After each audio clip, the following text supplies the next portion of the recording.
Good morning, Boquete. It's the top of the hour at 10 o'clock. My name is Al Stefanelli. You're listening to BoqueteNOW, talk radio on Radio Cherokee 103.3 FM.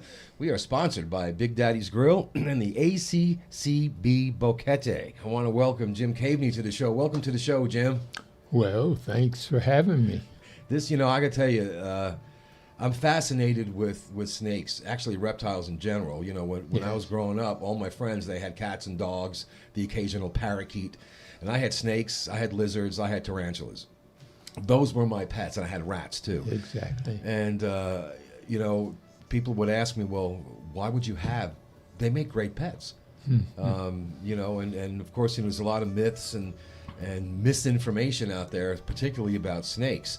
So I'm glad that you are here with us, since you're the snake guy. And for you got people out there who are interested, you can go to snakeidpanama.com, and that's Jim's website, and it's anything you could possibly want to know about snakes. And I think you got some trips and stuff. We're gonna talk about that too later. But tell us a little bit about yourself, and then we'll move on. Okay, I was born in 1939 in Troy, New York. Troy, yeah. And I had my first encounter with snakes when I was still in New York. I had a friend, a neighbor, who was a couple of years older than me, and he kind of walked and I followed him around. But we used to try to catch frogs and salamanders in the little creeks. And I saw a piece of corrugated tin laying down there, a little square, maybe 2 foot by 2 foot. And I said to myself, I bet there's a frog under there. And I bent down and lifted it up, and there was no frogs. There was a pack of garter snakes. It's the mother they have live birth, so she must have just dropped those babies at that time. And my hand went down and grabbed them. I was going to get whatever, and I looked at them and I said, my God, this is better than frogs. It beats a frog any day, right? So that was the start of a hobby that's still cranking along. I'm still grabbing snakes. That's fantastic. Yeah, and it's funny when you hold a snake, everyone thinks they're all slimy and whatnot, and they're not. They're smooth. I had one of my pets was a legless lizard, and nobody believed me. I said, no, it's a snake. I said, no, it's a legless lizard. And then they asked me to what makes this different, and then I had to go explain that. But like I said, I've always been fascinated with snakes, and it's nice to meet someone, who's got that same fascination, that isn't put off by them, or Absolutely. anything. Now I know that you have a lot of information about snakes, particularly here, and we were talking before the show, and I learned something new. That you said that there were several different species of just boa constrictors here, and that has interest to me, because that's primarily boas and pythons is what I had, as a child growing up. Yeah. So what can you tell us about the boas here? Okay, there's 5 boas in Panama, and of the 5, we've got. Yeah, because they're I love boas. They make great pets. Oh yeah. It's funny because my parents' friends would come over the house, and I'd be sitting on the couch, wrapped in a snake, 7, 8 years old, and they're like, "Oh my gosh!" No, they're pets. They're great. Okay, we have the common boa constrictor, which gets very large. You've seen them. They're in movies. When you'll usually see a boa constrictor. Once you find them in the wild and pick them up and everything, they might try to bite or something at that point, But if you hold him and he feels you're not going to eat him, Yeah, yeah. You pose no threat. right? He just kind of okay. He I'll hang out calms with you. down, and pretty soon, if you handle him quite often, pet him and everything, watch a couple of TV shows with him. They like TV. Yes, they do. Yeah, he'll calm down and stay that way, and then perhaps other people that come, they could pet him or something like that. Always hold their head kind of when they first, because you never know what's happened. Yeah, and even though they're not venomous, that'll still hurt you. Right. Yeah. And they get up to 14 foot. The largest one I had was about a 10-footer, and I bred snakes for 15 years. Wow. So I was looking for the babies and everything, and there's a huge amount of people in the States and all over the world. Sure. And there is shows, and everybody brings their baby snakes, and people get that snake, buy that snake, and raise them up for 2 or 3 years, and then they have babies, and and tons of money happens over this. Wow. See, They had in Miami. I was in the Keys at the time, but the people we had.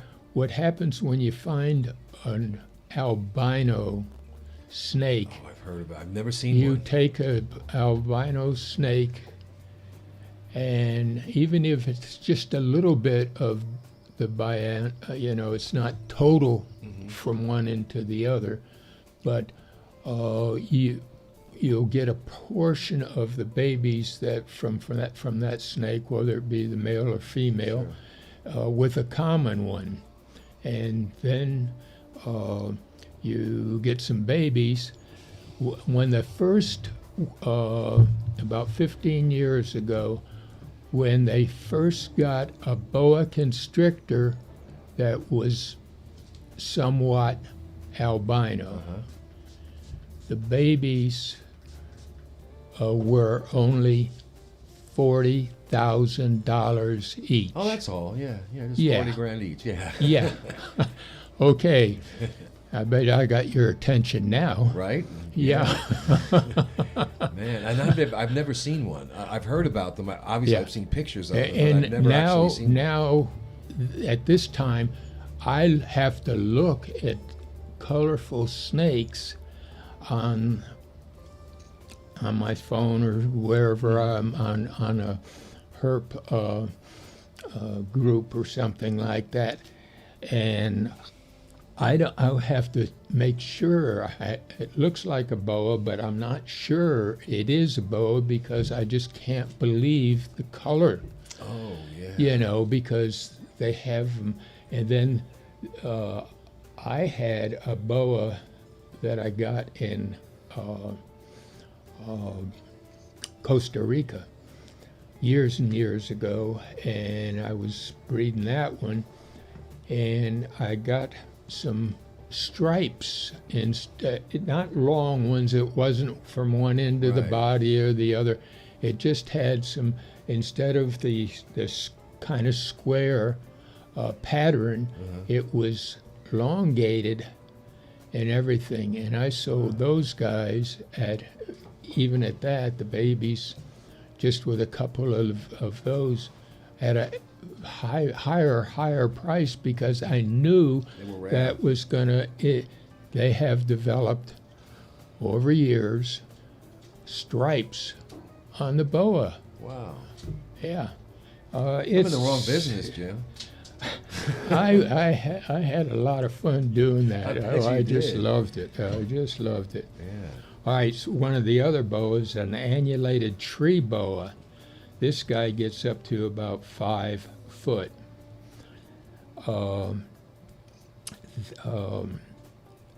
they're, of course, hanging trees and stuff like that. And that one's a nice snake. They're biters, and it takes a while to get those guys to be very Tame, common, domesticated. tame. At one point, Yeah. And then we have a common tree boa that gets 5 to 6 foot, and a rainbow boa, which is typically brown without much of patterns or anything like that. But if he's out in the sun, you'll just get this glow coming off him, and that's why he's a rainbow, you know. Yeah.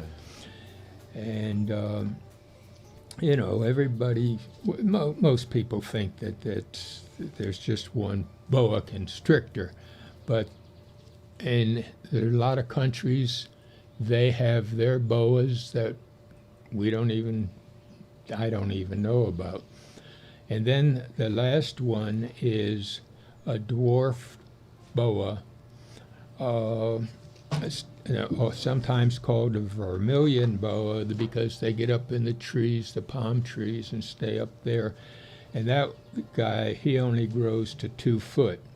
The rainbow boa can get up to 6 foot, the one I mentioned before. Yeah. But the dwarf boa is just, you can pick him up. I don't think I've ever picked up one that even tried to get away. Yeah. to get away or try to bite. They they were very, just right from the get-go. There was no problem with being able to handle that and handle them to a kid if you wanted to, or something like that. Well, it is very interesting, because when you tell someone or mention the word boa, everyone thinks of the standard boa constrictor. 10, 15 feet, and then there's all, obviously the movies. Yeah. They have giant, it's 30 feet long. But hey, they may be out there. I don't know, but no, probably not. Not boas. Not boas. But yeah, it's interesting to me, because if you have any interest in snakes, you're going to want to know. You're going to want to know stuff like that. And for me, when I learn something new about snakes, which is almost every time I talk to someone that's an expert in it, because I'm not. I had them as pets. I think to myself, wow, throughout my life that I've been in contact with snakes, now I'm did I ever handle one of those? Did I ever see one of those? Pythons, for example. I had a python. It was yellow, with that leopard pattern, white leopard pattern on that. I had that thing forever. I got that when I was probably 8 or 9 years old, and I had that up well into my teens. Yeah. And it didn't get giant, but it got pretty long. If I had to guess, somewhere about 7 or 8 feet. Sure. And I ended up moving to an apartment when I hit 17 or 18 years old, and unfortunately I could not take him with me. And I actually, I gave it to someone who has experience, had snakes, but yeah. That was my favorite one, because people come over the house. It was this giant snake in the living room. Sometimes he'd like to hide in little cubbies. And we had this entertainment center, my mom and dad's house, and it was a wall unit. And underneath there were open spaces, to put stuff. And in the middle, there was a 2 big doors for a cabinet. And there was enough room behind that, and he used to love to get in there. And curl up in there and just rest. And when I had people come over the house that didn't know I had snakes, I'd ask them to get something for me. I was like, "Hey, do me a favor. I need a spatula or whatever it was. Can you grab that for me?" And they'd open that up, and the head of this thing was huge. And they'd open the thing up, and it wasn't dangerous, you know. But the look on their face was like, ah! I had so much fun pranking people, especially my sister's boyfriends. Yeah, good times, man. Oh yeah. Yeah, you can have a lot of fun with them. One of the things I did definitely want to ask you, because it's been asked to me, and this is not my wheelhouse, but it seems, and we talked about this a little bit before the show, is that I'll get on the Boquete community group or the Boquete News or one of the local Facebook groups, and someone will post a picture and say, what kind of snake is this? And then someone will chime in, well, that's a fer-de-lance. And it seems that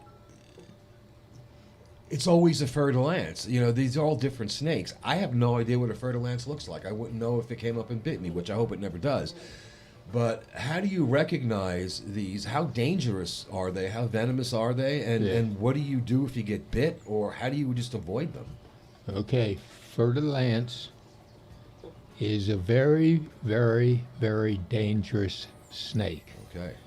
You have to go, if you get bit by one, and now, like I've never been bit by a venomous snake, but my understand is it's kind of like you get a wasp by a sting or something like that. You feel it. Sure. I mean, you're not going to get bit with one of these guys and not know it. Yeah. And people, because they only know of that, it's a dangerous snake. Yeah. So everything is a snake, dangerous snake. I go out and I have on my card, my business card, and on my website, and any talk I do or anything like that, I will go out to your house and take the snake and release it somewheres where it is not going to be bothered by people. Right. And it's to keep it alive. That's one of the major things. The snake. I mean the website I did for Panama was snakeid.panama.com, and that has only the venomous snakes, all the snakes that are on that. If you see a snake, you can go on to that site, take a picture first of it, because you'll forget what color it is and and that and the pattern. And I want you to send the picture to me on WhatsApp, and I'll give you before the end. And I'll post all that when I do my post promotion. I'll put the website on there and your phone number on there. Okay, and you can call me and say, I've got a snake in my yard, I don't know what it is, where are you? Mm-hmm. And then keep your eye on the snake, because I don't want to go over there and he's a mile away. Yeah. And that's a possibility, but a lot of snakes and a lot of calls I get, they're in the garage or something coiled up and everything, and I know that snake's going to be there when I get there. Yeah. Well, the fer-de-lance, does it have any particular colors or markings? Well, it's called Ekes here in there. It has X patterns. Up, the whole length of the body. And it's it can be a very dark color, or it can be very light color. But it always has that X pattern. Yeah, but it always have the X pattern, and that's one thing. Now, one thing about the venomous snakes, they're the pit viper snakes that are venomous in Panama, in Central America, let's say. The size of the snake, they're all wide. There are no skinny ones. If you see a guy that looks like a pencil, it's not venomous. Okay, all right, that's important. Period. If one is 2 foot long and he's as big around as your finger maybe or something? No, if he's as big around as a pencil or something, you can forget him. but even a 2-footer will have thickness to him. It'll be bigger than your thumb, probably a couple of fingers together, 3 fingers together or something like that, kind of crushed up. And certainly as a 4 or 5 footer, and it's big, fat, Yeah. Thick. the thickness of the body, it could be a venomous snake. Yeah. Now, not all of those are Well, venomous, but that's just one way to, even at a glance, I can tell a snake. And, you know, I can get I may not know the exact snake, but I'll know it's venomous right away, Yeah. or not venomous. The exception is a coral snake. Yeah, I'm familiar with Coral those. snakes can get up to 5 foot. They might be as big around as half a dollar at that length, but typically they're going to be a quarter to a nickel size width, Yeah. and he's going to have bands. Now, don't worry. Don't think about the little nursery rhyme Oh, of yeah. Red in the against black. States. Yeah.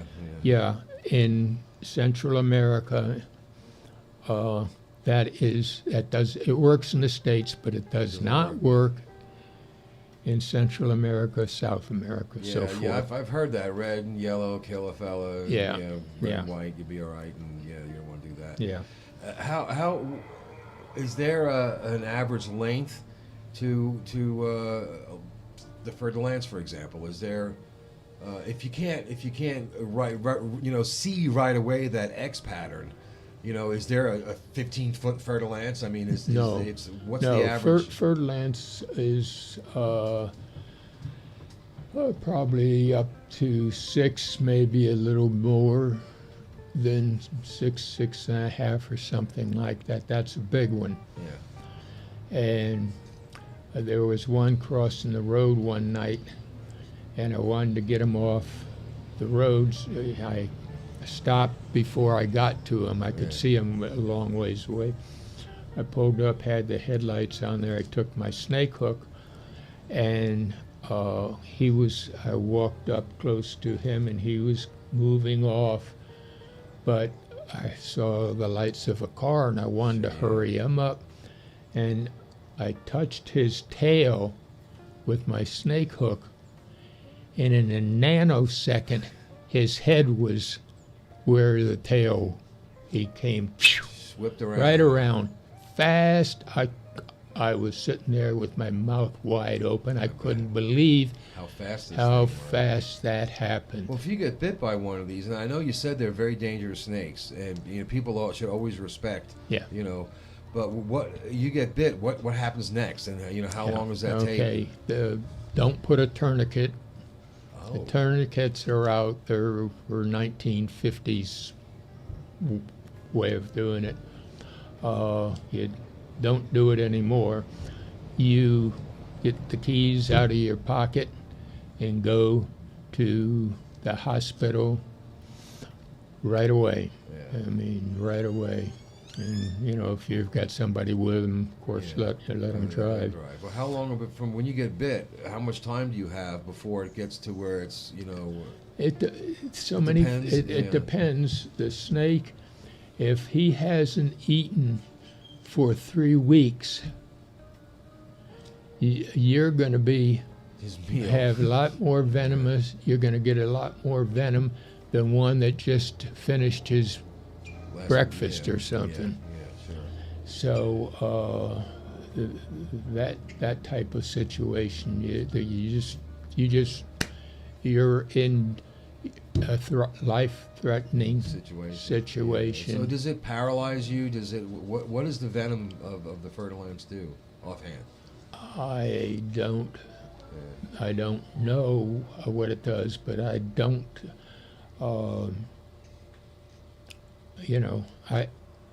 I just don't know that. Well, I'd imagine the effects are different based on the information you just gave us. Has it not eaten in in 3 weeks. I guess a lot of venom is going to have whatever the effect is going to be a lot more detrimental to you. Yeah. Than whatnot. I know that people's first reaction when they see a snake is to kill it, and I can't express enough. That's really, you don't need to do that. I've been told by other people that are knowledgeable that if you just take 3 steps back, you're probably better off. Than just get away. Yeah. Just get away from. What happens is that people get excited, and they may start running, break a leg. Well, It's no need to, if you come up on a snake and just slowly start moving back.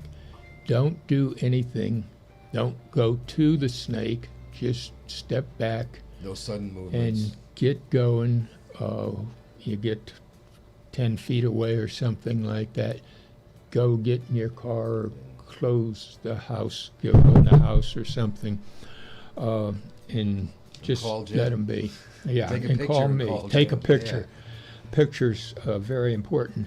Now, one thing we have, one of my neighbors, I don't know whether this situation, they called me, Jim, and there's a snake over here.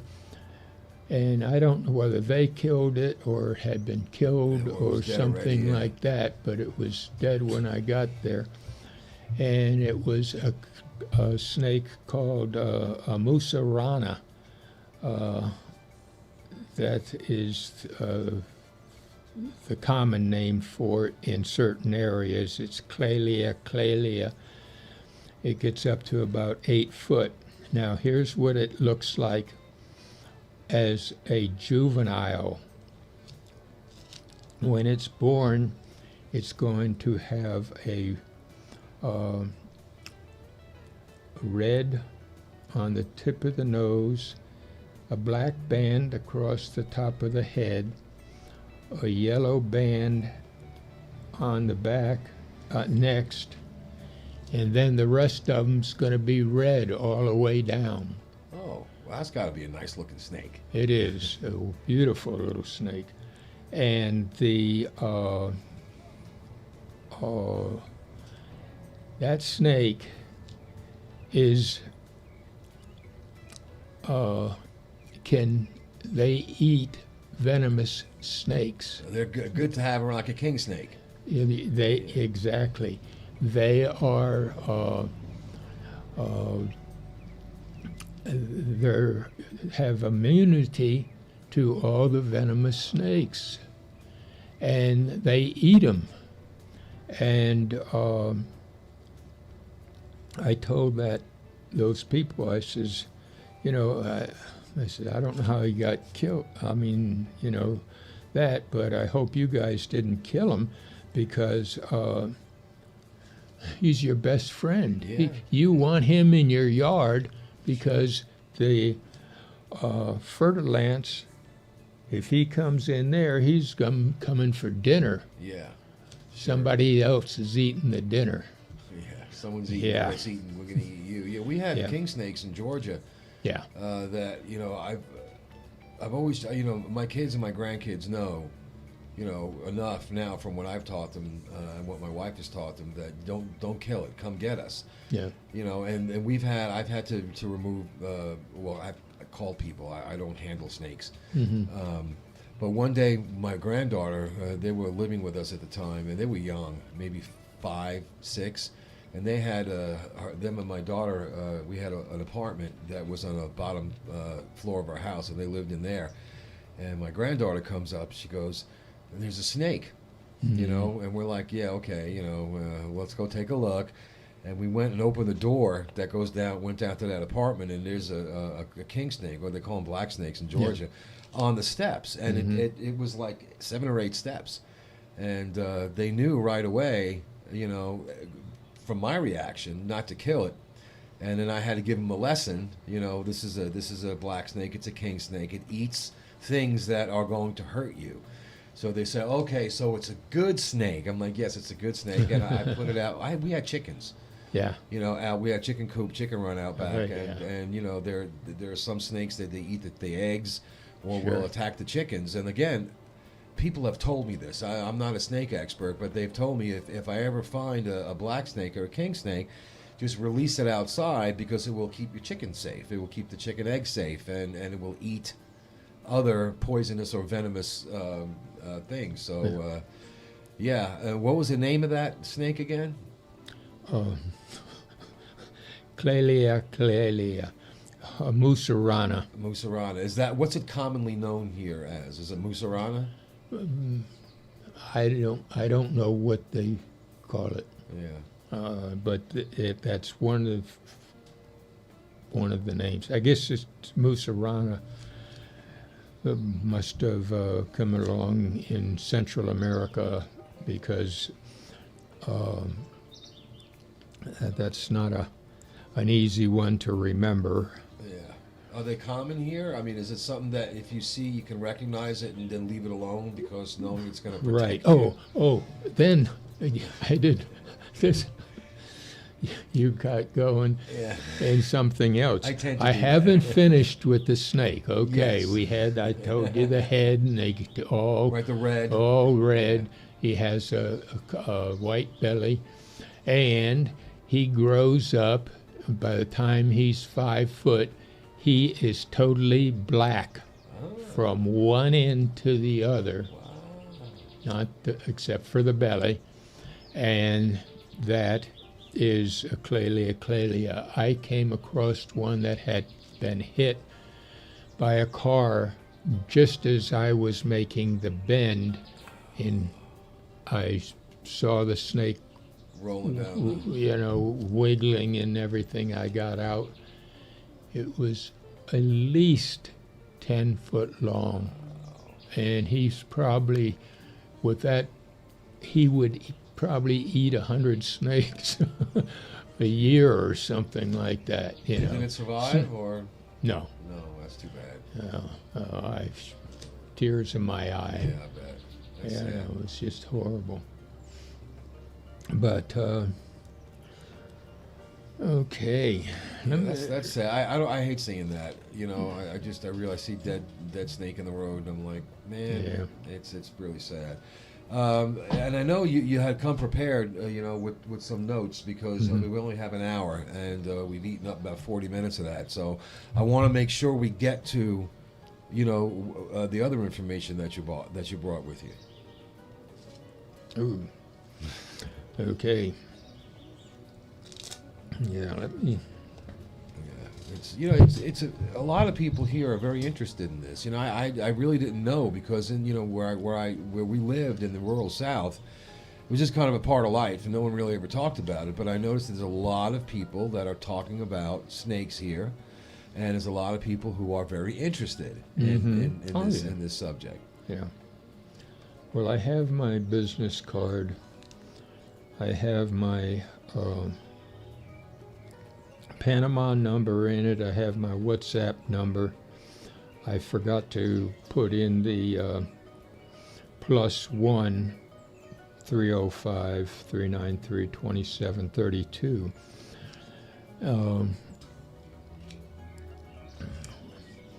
Well, and everyone's going to have that number.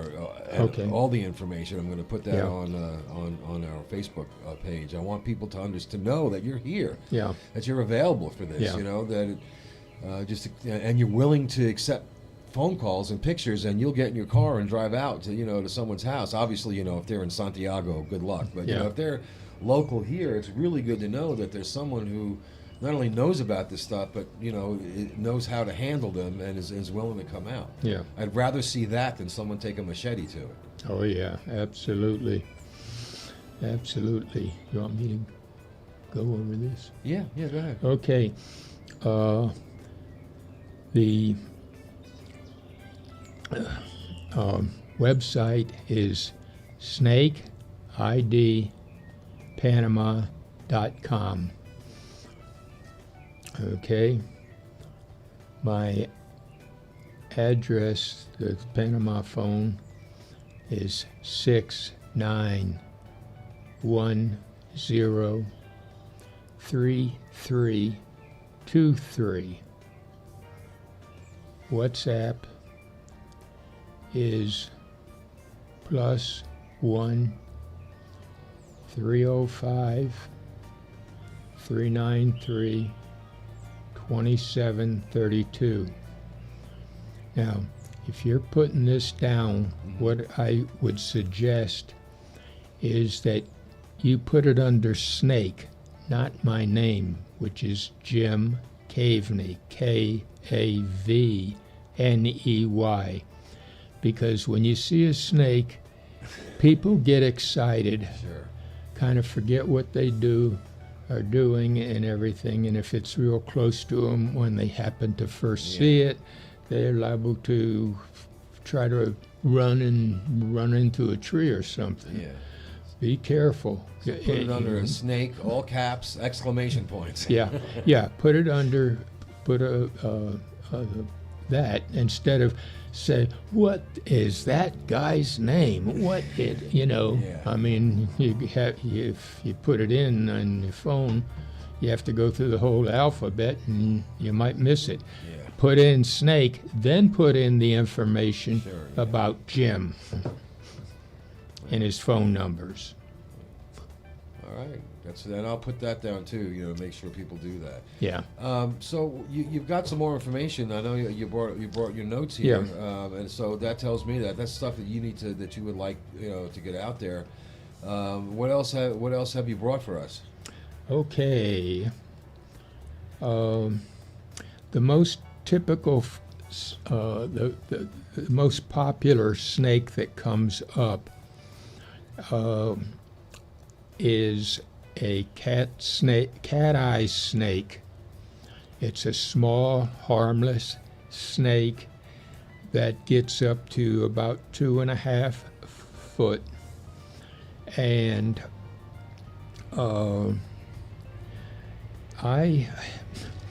I've been taking people on trips to Costa Rica for the past 21 years. Oh, well, I should say 20 because with the virus and everything, we couldn't go last year at all. I hope to get in to do it again, but let's see, where was I going from there? So most of the snakes, I'm very familiar with the snakes in Costa Rica, and there's a lot of the same snakes that are in Panama, but Panama also has snakes that are not in Costa Rica, and I have no experience with them. So I have to, when somebody sends me a photo, I have to go through my books and look at the pictures and see if I can identify it for sure, because it's a snake that I've never seen before. There's plenty of them out there, and I'd like to see them all. So you guys work hard and send me a lot of pictures. Okay, speaking of a lot of pictures, you can send it to my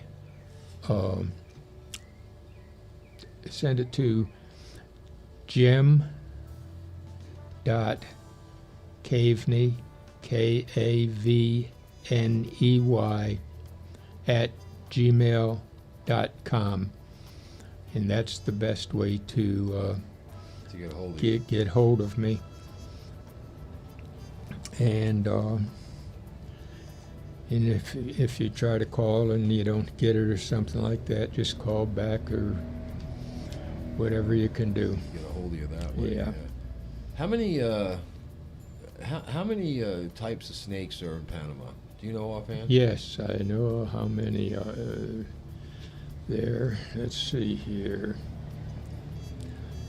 There's 148 species of snakes in Panama.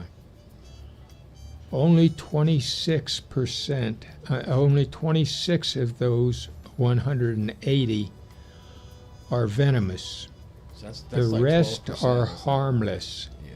So we've got 18% that's venomous. And the rest of them, you know, you have 82% That are just. that are just harmless snakes.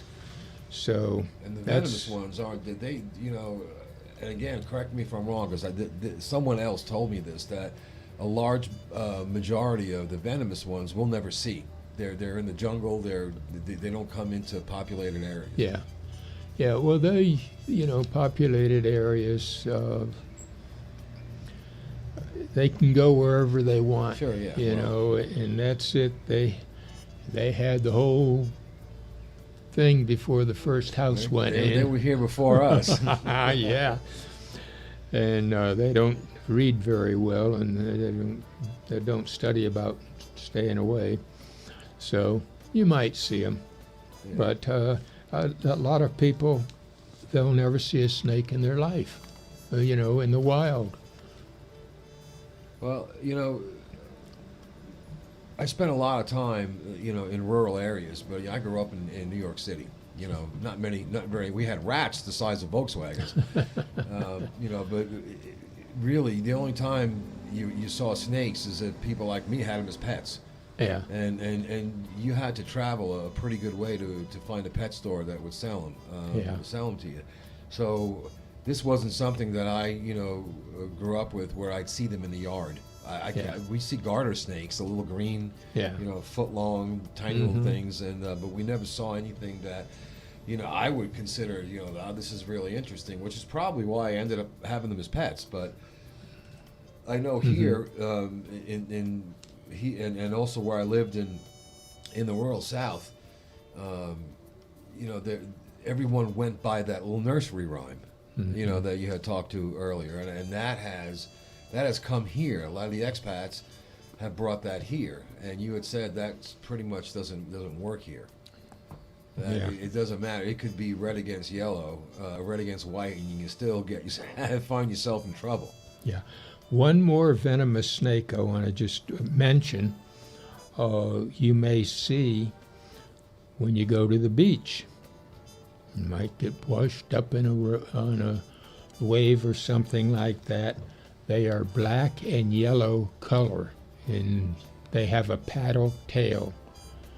And if you're out fishing or something like that, you might see them out there. Are those sea snakes? Oh, they're venomous. Yeah, Yes. yeah, we've seen them. We when my wife and I got here, we started out in Playa Uberito, outside of Las Tablas in the peninsula, and we were told not to go in the water. Oh my God. And it's like, well, you know, we just rented a beach house. Yeah. And they said no. And we didn't know. We were in the water, you know, we were taking pictures and whatever. And one of my friends says to me after I posted a whole bunch of, he goes, "How come there's no other people in the water with you?" And I hadn't even considered that. And then we come out of the water, and there's this, you know, ancient Panamanian man waving his hands, going, "Agua mala, agua mala." And I knew no Spanish 3 years ago, and I go, "I don't know what does that mean?" And he said, and I had a friend of ours who was bilingual. So, well, in that water, not only are there box jellyfish and man-o-war, which a man-o-war actually got my wife the last time we were in there, just wrapped around her leg. I had to drag her out of the water. That was scary. Yeah. But he said that there were sea snakes, and he described them just as you did, and told me to stay away from them. No snake is going to swim up and bite you. No, but you could step on them or run into them. Well, if you grab them or something like that, you may get bit. Yeah. But they don't, don't look for trouble. They don't look, how many can I, of those adults over there, can I, rack up? Yeah. And to go home and tell the wife. You know, that's not how it works. Yeah. You have to step on them or grab them or something before you have any danger. Yeah, yeah, Yeah. It's Now, if you're floating, one might come up and, get on your chest and sit on your chest because he's tired of, he needs a place to rest, and just don't. Just let him go. It's got to be a hard thing to do. Let him lay there. You're floating in the water and just let a snake lay across you. Yeah. Wow. But that's what he would do. Yeah. He would lay up there. If he made contact with you at all, that kind of thing. Yeah. Yeah, that's interesting. It might be easier for me to remain calm because I have experience with snakes, and as long as I knew that it wasn't aggressive, it's just taking a break. I'd imagine though that if that would happen to somebody else, their initial reaction is going to be to grab it and throw it off you, and I think that's probably where the trouble would start. Yeah. The best thing to do would be just dive. Get out of his way. And he goes that way and swim, and you go that way. Go home and tell everybody. They won't believe you anyway. I know, it's funny. That reminded me of something really funny that has absolutely nothing to do with snakes, but it was just funny. I was watching this little TV show, and it had Bill Murray, the comedian, Bill Murray. He said one day he walked into a Wendy's restaurant in New York City. He walked up to someone's table and took a French fry off their plate and ate it, and told them, and looked at the guy and said, "Your friends will never believe you," and then just walked out of the restaurant. You say, "Yeah, Bill Murray came and stole my French fries." Yeah, right. And equally, people aren't going to believe, "Yeah, I was floating in the water and a snake just came on my belly and we had a little chat and then I went my way and he went his way." Oh my gosh, that's too funny. But yeah, it's very important, people when they move here. A lot of people do research before they come here. They'll look at places to live. They'll look at climates. House prices, rental prices. Cars, Sure. and they'll do their due diligence. But a lot of people overlook, for lack of a better word, the wildlife that's here. And for the most part, things leave you alone. But if it's that much of a concern. It's a good idea to learn what's in your backyard, what you're dealing with, and not just to protect yourself.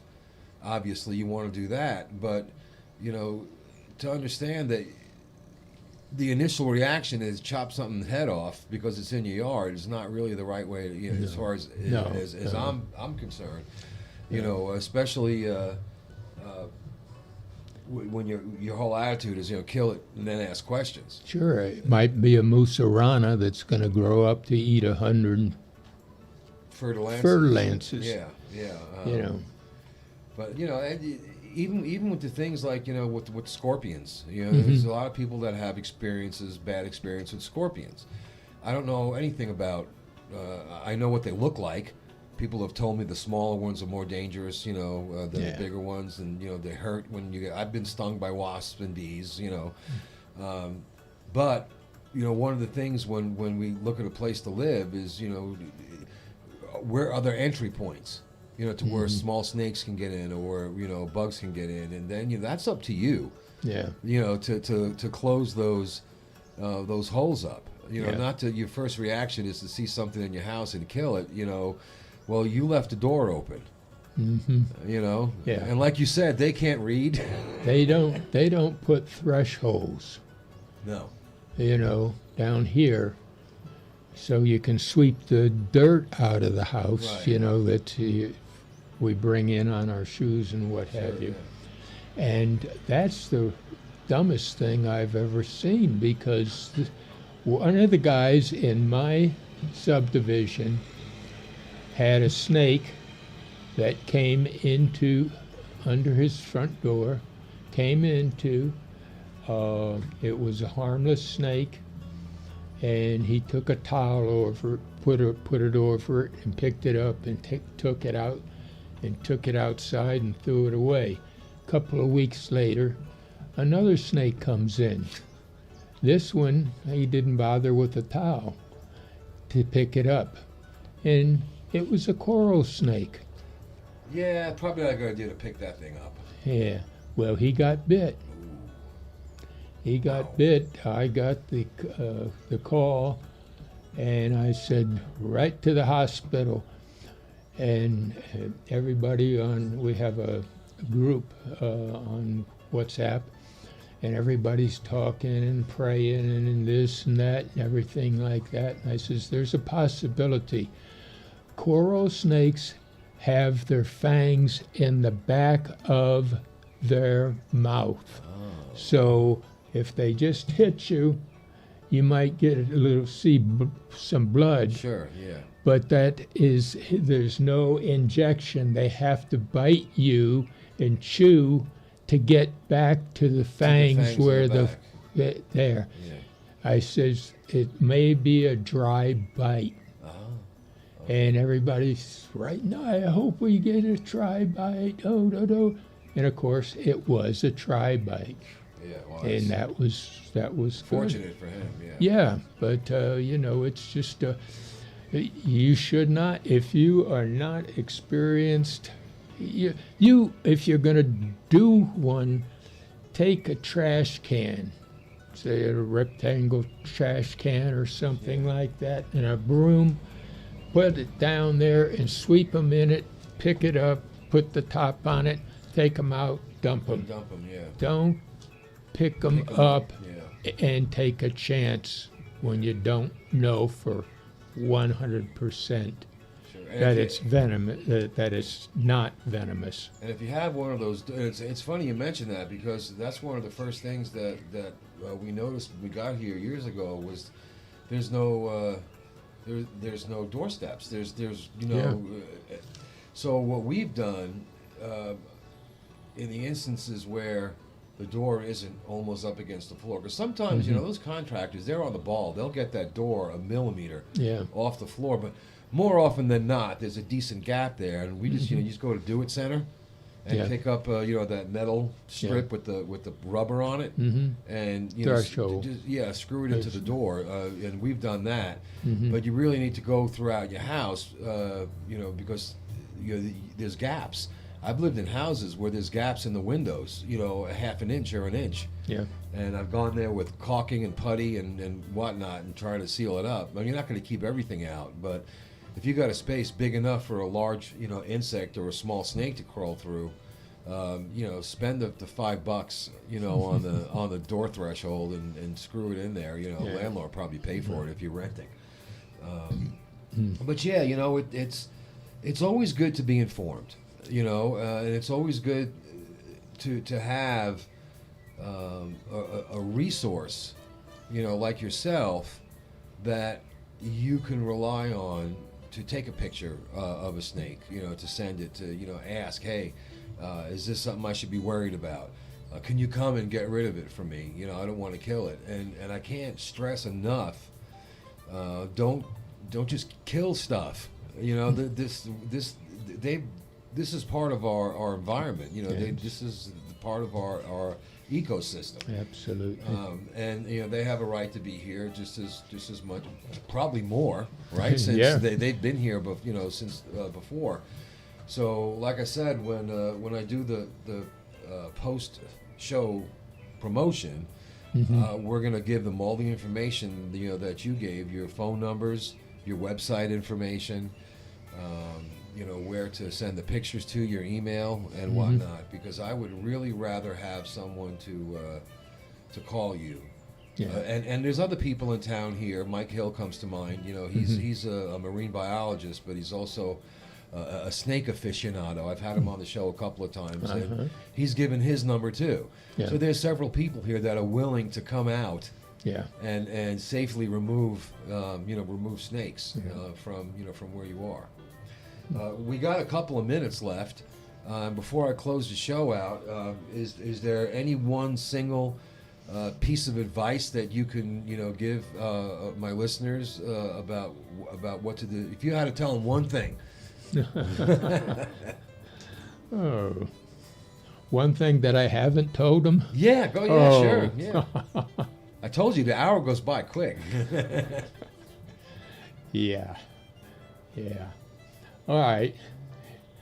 Here's a little note. The first snake I caught in Panama was a brown vine snake. Now this is about a 4-foot snake.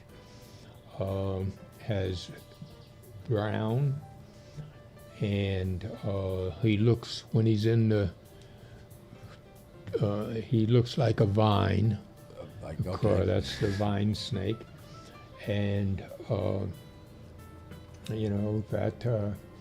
that was the beginning of Panama, and I started my life in Costa Rica when I was in 1973, and I've been going back and back and back and back, and I always thought I was going to end up there, but they just had too much, they had every document that they wanted.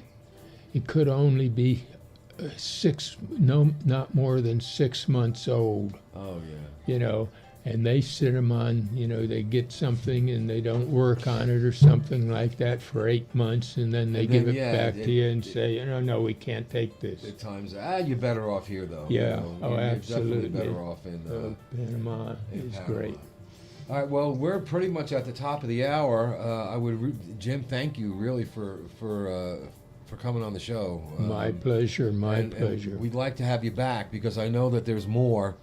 There's always more to talk about. So, Yeah. Down the road, I'll be sending you a text. Hey, you want to come back on the show?